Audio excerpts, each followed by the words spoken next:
Hello children, you are welcome in my class.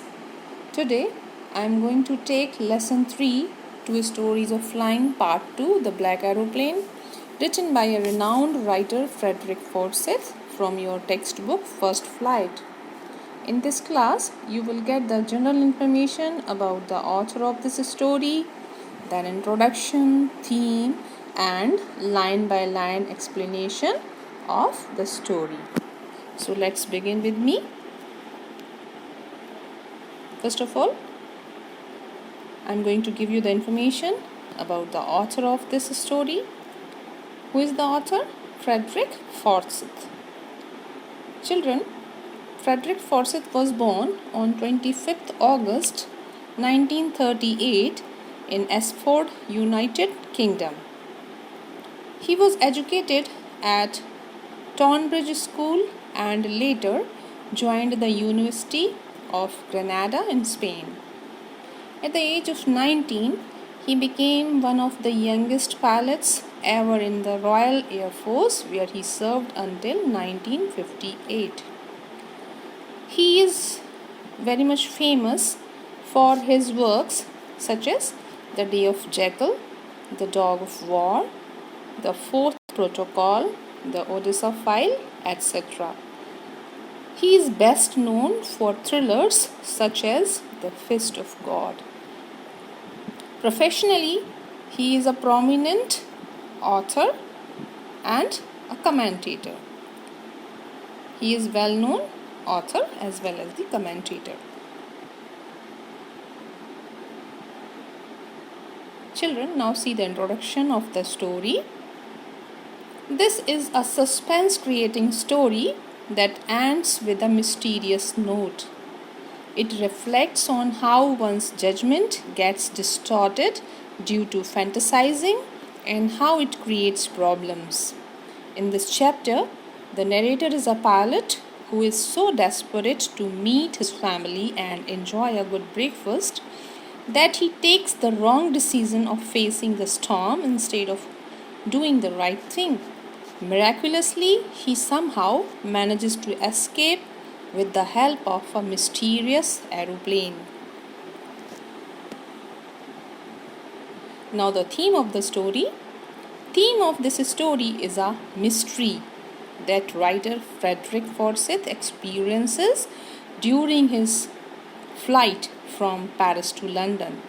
During the night, he was lost amid mountains of dark clouds. He couldn't believe his eyes. The compass was dead. It would not work. He received no answer from Paris control either. Then suddenly he received help from an unknown pilot in a black aeroplane that could not be traced at the end of the story. Now children, have a look on the line by line explanation of the story. The moon was shining up in the sky in the east behind me, and stars were shining in the clear sky above me. There wasn't a cloud in the sky. I was happy to be alone high up above the sleeping countryside. Now children, let's try to understand the situation. What was the situation at the beginning of the story? As I told you at the very beginning, that narrator's plan was to go to England to enjoy his holiday with his family. So one night he started his journey in the old Dakota plain. When he reached in the sky, he experienced the beauty of night and clear sky in the presence of the moon and the stars. There was no cloud in the sky. The narrator, means the pilot, was happy as he was alone in the sky, and below him on the land the whole countryside was sleeping.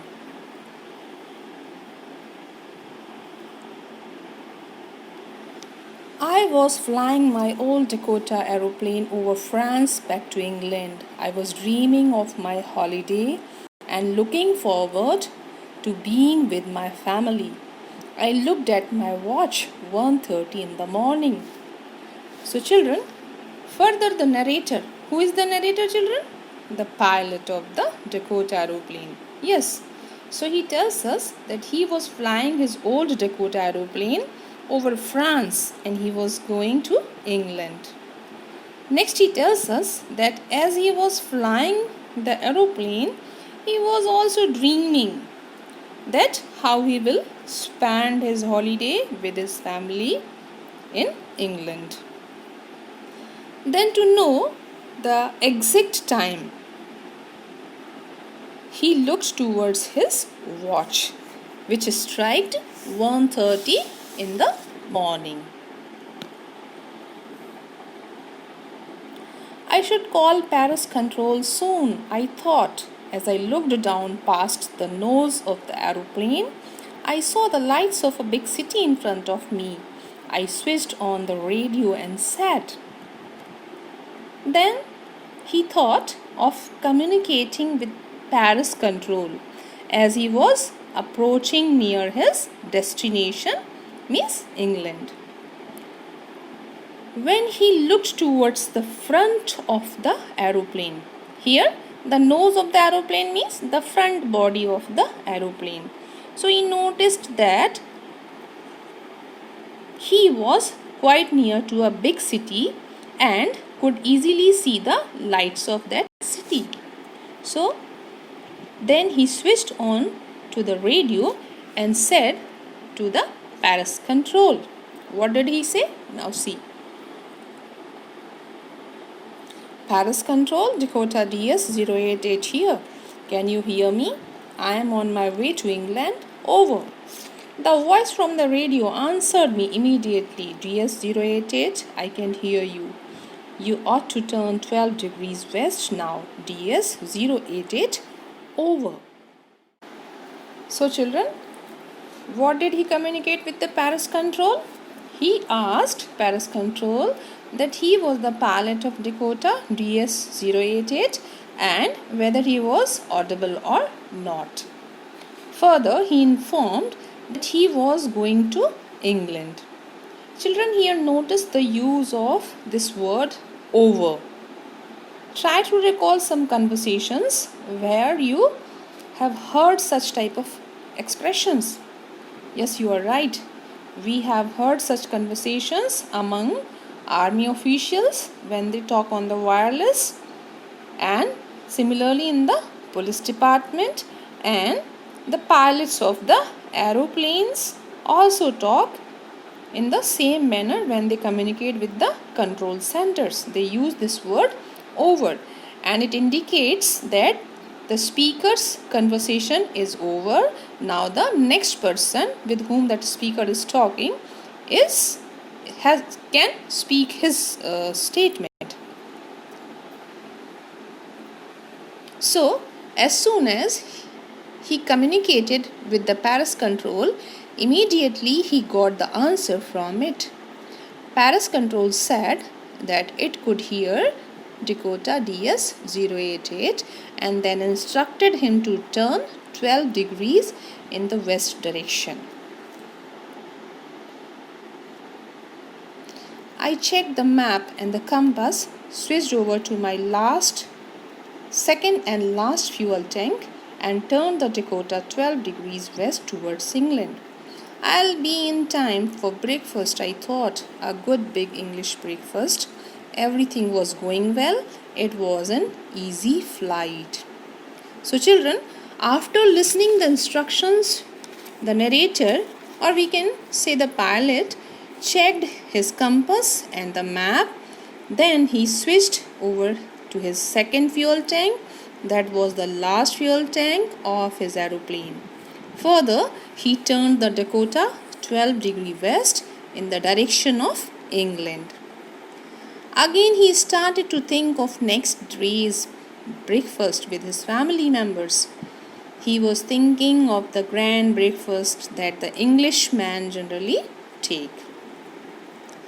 Then he came out of that imagination and thought that he was smoothly going to finish his flight, as the weather as well as the aeroplane did not create any trouble. So he thought that it was an easy flight for him. Paris was about 150 kilometers behind me when I saw the clouds. Storm clouds. They were huge. They looked like black mountains standing in front of me across the sky. I knew I could not fly up and over them, and I did not have enough fuel to fly around them to the north or south.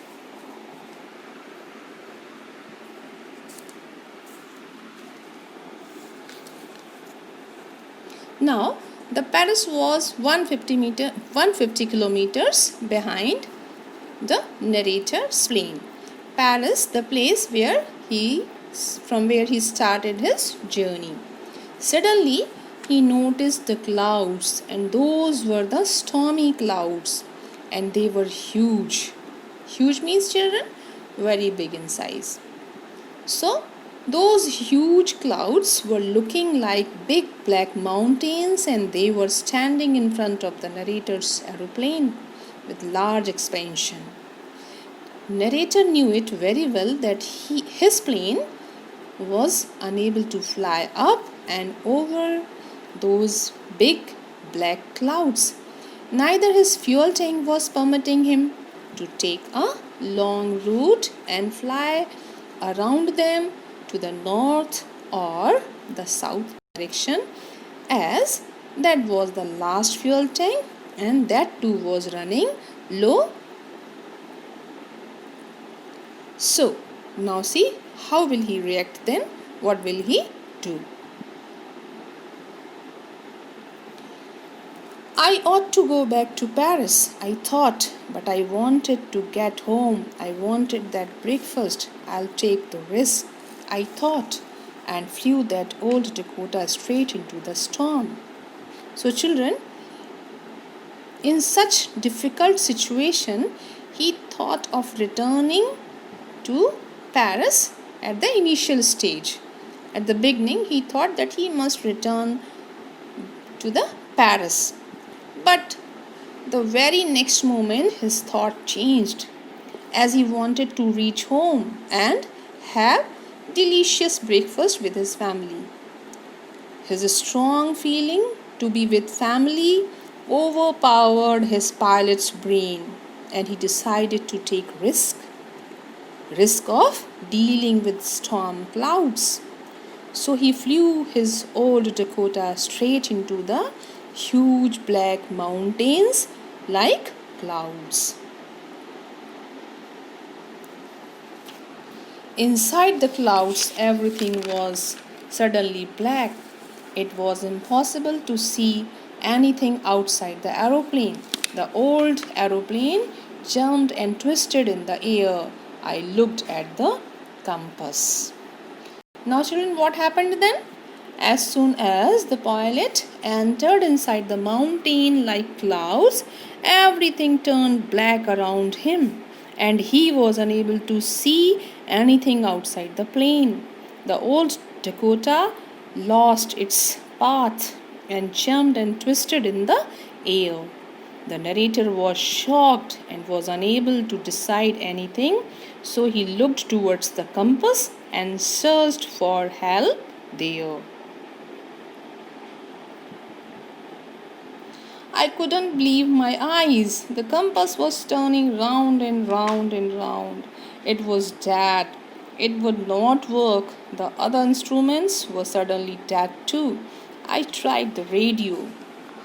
Now, in that difficult situation, when narrator looked towards the compass, he turned surprised, as the compass was also turning round and round. The reason was, due to the storm clouds, compass was unable to identify the correct direction. As a result, it became dead and stopped working. The other instruments also stopped working, so the narrator tried to communicate through the radio.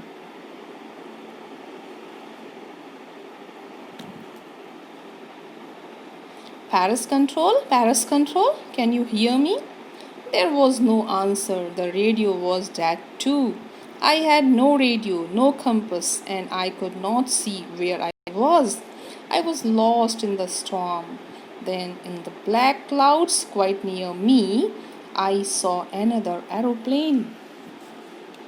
So, children, here the narrator tried hard to establish his dialogue with the Paris control, but could not do so as the radio had also turned dead. Now he had no support of control center through radio. Neither he was able to use compass, nor he was able to view outside the aeroplane as he was surrounded with huge black clouds. So now he was totally lost in those huge storm clouds. But suddenly one miracle happened, and he noticed another aeroplane quite near his plane. It had no lights on its wings, but I could see it flying next to me through the storm. I could see the pilot's face turned towards me. I was very glad to see another person. He lifted one hand and waved. "Follow me," he was saying, "follow me." He knows that I am lost, I thought. He is trying to help me. So, children, though the black aeroplane had no lights on its wings, but the narrator could easily see it because that aeroplane was flying quite near to the narrator's aeroplane. Even he could see the face of the pilot of that black aeroplane who was looking towards the narrator. The narrator turned happy that now he was not alone in the storm. He had some company. Now the narrator saw that the other pilot was waving his hand and indicating to follow him. It clearly indicated that the other pilot knew very well that the narrator was in trouble. He was lost in the storm and he was trying to help the narrator.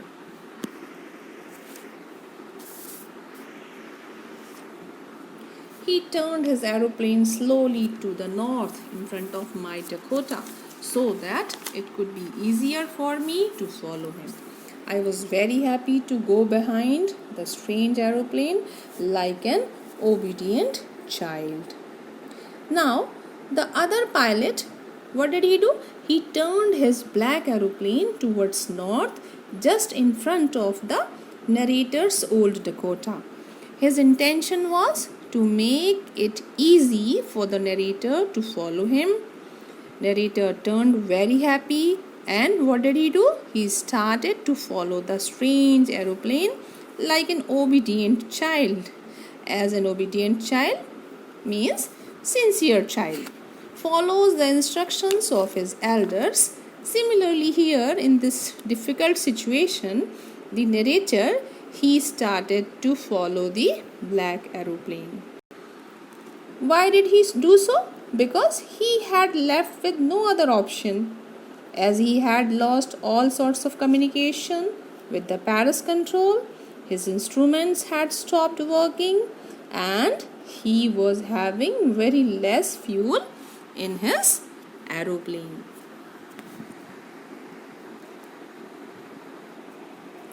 After half an hour, the strange black aeroplane was still there in front of me in the clouds.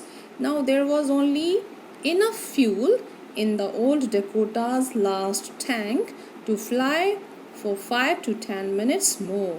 I was starting to feel frightened again, but then he started to go down and I followed through the storm. So children, now what does the writer say next to us? For next half an hour, he was continuously following the black aeroplane, which was still there in front of the narrator's Dakota DS-088.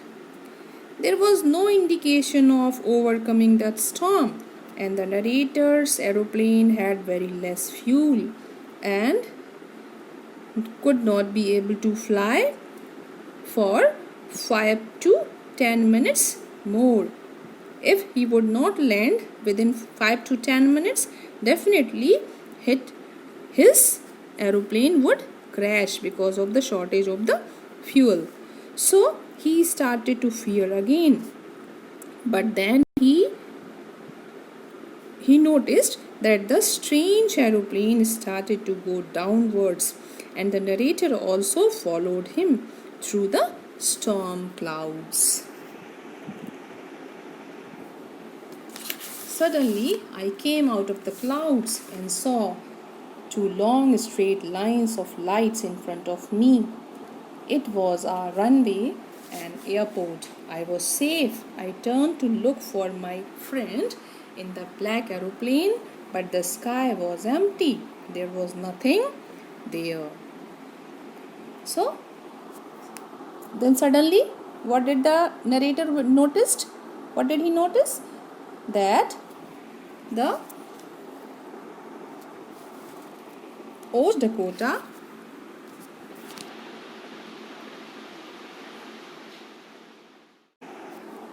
So then suddenly the narrator came out of the storm clouds and he saw two long straight lines of lights in front of him. Those straight lines of lights were the lights of the runway of an airport. It means the narrator had reached near the airport. Now he felt safe. So now he turned to look for his friend in the black aeroplane. But to his surprise, there was no such aeroplane around him. That black aeroplane had gone. The black aeroplane was gone. I could not see it anywhere. I landed and was not sorry to walk away from the old Dakota near the control tower. I went and asked a woman in the control center where I was and who the other pilot was. I wanted to say thank you. So now, children, the narrator tells us that the black aeroplane suddenly disappeared. The narrator was unable to find it anywhere. Then he landed safely and walked out of the black aeroplane without any feeling of being sorry for his flight. And after reaching in the control center, he started to inquire about the strange black aeroplane as well as the pilot of that plane. So he asked to the lady in the control center about it because he wanted to say him thank you. He wanted to know who was that pilot who helped him in that difficult situation. She looked at me very strangely and then laughed. Another aeroplane? Up there in that storm. No other aeroplanes were flying tonight. Yours was the only one I could see on the radar. When the narrator asked about the strange black aeroplane, so what did the lady do? First of all, she looked towards the right narrator surprisingly, and then she laughed. And what did she say? That there was no other aeroplane in the sky that night because the night was stormy and she could only see the narrator's old Dakota on his radar.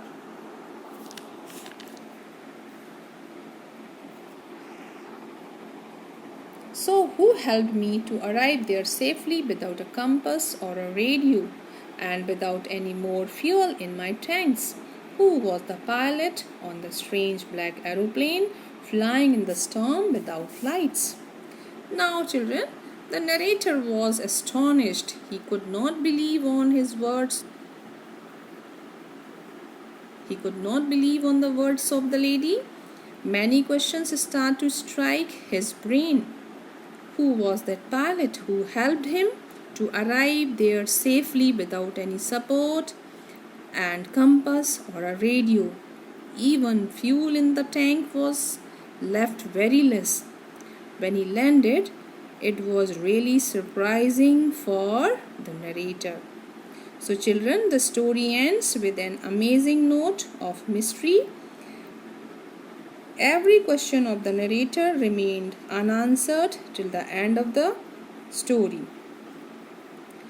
Children, it is left open-ended for you all. You can interpret the end according to your imagination. Now children, thank you very much for listening the explanation. I hope it will help you to understand the story. I will meet you soon. Till then, take care of yourself.